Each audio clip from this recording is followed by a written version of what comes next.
আসসালামু আলাইকুম। দীর্ঘ 2 থেকে আড়াই মাস আগে আমরা একটা ভিডিওতে বলেছিলাম আমাদের প্যারেন্টসের বয়স হয়ে গেছে, তাই আমরা নতুন প্যারেন্টস করব। সেই কথা অনুযায়ী আমাদের যে পুরাতন প্যারেন্টস স্টক ছিল আমরা ওই পাখিটাকে বিক্রি করা শুরু করেছিলাম। যেহেতু আমাদের অনেক বড় পাখি ছিল, কিছু জাপানি ছিল, কিছু জাম্বু ছিল। জাম্বু যে পাখিগুলা ছিল ওইগুলা অনেক বড় ছিল, ওইগুলা আমরা পাইকারদের কাছে বিক্রি করতে গেলে খুব ভালো দাম পেতাম না। তাই আমরা গোপালগঞ্জের ভিতরে রেডি টু কুক হোম ডেলিভারিতে পাখিগুলা বিক্রি করতে শুরু করেছিলাম। তাতে আলহামদুলিল্লাহ ভালো দাম পাওয়া গেছিল এবং পাখির বয়স যেহেতু 10 থেকে 11 মাস ছিল তাই পাখির স্বাদটাও খুব ভালো ছিল। এভাবে বিক্রি করে আমাদের সর্বমোট জাম্বু এবং জাপানি মিলিয়ে যে 1300 প্যারেন্টস পাখি ছিল সেই সবগুলোই আমরা গোপালগঞ্জের ভিতরে রেডি টু কুক হোম ডেলিভারিতে বিক্রি করে দিয়েছিলাম আলহামদুলিল্লাহ। প্রথমে এটা নিয়ে একটু চিন্তায় পড়েছিলাম যে 1300 পাখি আমরা গোপালগঞ্জের ভিতরে চালাইতে পারবো কিনা, তবে আলহামদুলিল্লাহ সবগুলা পাখি আমরা গোপালগঞ্জের ভিতরে চালিয়েছি এবং ওই পাখিগুলা কাস্টমাররা নিয়ে এখনো ফোন বা মেসেজ দেয় ওই পাখিগুলা এখনো আছে কিনা, কিন্তু এখন আর সেই পাখিগুলা আমরা দিতে পারি না। যেহেতু ওইগুলা প্যারেন্টস স্টক ছিল তাই ওইগুলা বছরে একবারই হয়, তবে এখন আমরা আমাদের যে রেগুলার সাইজটা আছে ওইটা ডেলিভারি করতেছি।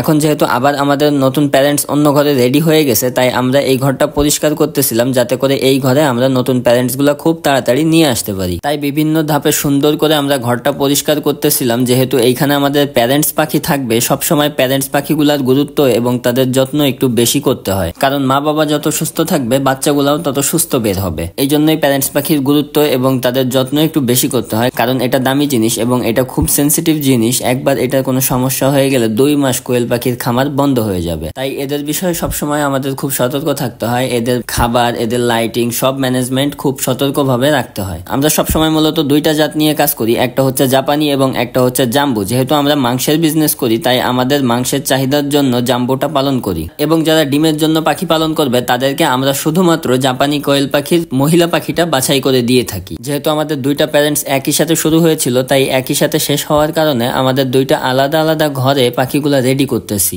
ঘরটা আমরা কয়েক ধাপে পরিষ্কার করতেছিলাম। যেমন প্রথম দিনে আমরা আগের যে ময়লাটা ছিল ওইটা ফেলে দিয়ে কয়েক ধাপে সুন্দর করে সাদা পানি দিয়ে ঘরটা পরিষ্কার করতেছিলাম এবং তারপরের দিন আমরা ডিটারজেন্ট পাউডার দিয়ে ঘরটা সুন্দর করে ধুয়ে একদম পরিষ্কার করতেছিলাম। ডিটারজেন্ট দিয়ে 2 ধাপে আমরা ঘরটা ধোয়ার পরে আমরা 5 দিন ঘরটাকে রেস্ট দিয়েছিলাম। ঘরটা দীর্ঘ 5 দিন রেস্ট দেওয়ার পরে আমরা এই ঘরে চুন মারতেছিলাম। চুনের সঙ্গে কয়েকটা জিনিস মিশ্রিত ছিল, সেটা হচ্ছে পটাশ, কেরোসিন, ভাইরোসিড ইত্যাদি। এই সব জিনিস দিয়ে আমরা ঘরটার ফ্লোরে চুন মেরে দিচ্ছিলাম যাতে করে যে জীবাণুগুলা ছিল ওই জীবাণুগুলা মারা যায়। এবং এইভাবে আমরা 3টা ধাপে ঘরটা পরিষ্কার করতেছিলাম। এই 3টা ধাপে আমরা ঘরটা পরিষ্কার করার পরে এই ঘরে চুন দিয়ে আমরা প্রায় 15 দিনের জন্য ঘরটাকে রেস্ট দিব। 15 দিন রেস্ট দেওয়ার পরে আমরা এই ঘরে নতুন প্যারেন্টস পাখি স্টক করব। সবাই দোয়া করবেন যেন আমাদের নতুন প্যারেন্টস পাখি সুস্থ থাকে এবং সবাই আমাদের জন্য দোয়া করবেন। কোনো ভুল হলে ধরিয়ে দিবেন। কিছু জানার থাকলে কমেন্ট করবেন। ধন্যবাদ। আসসালামু আলাইকুম।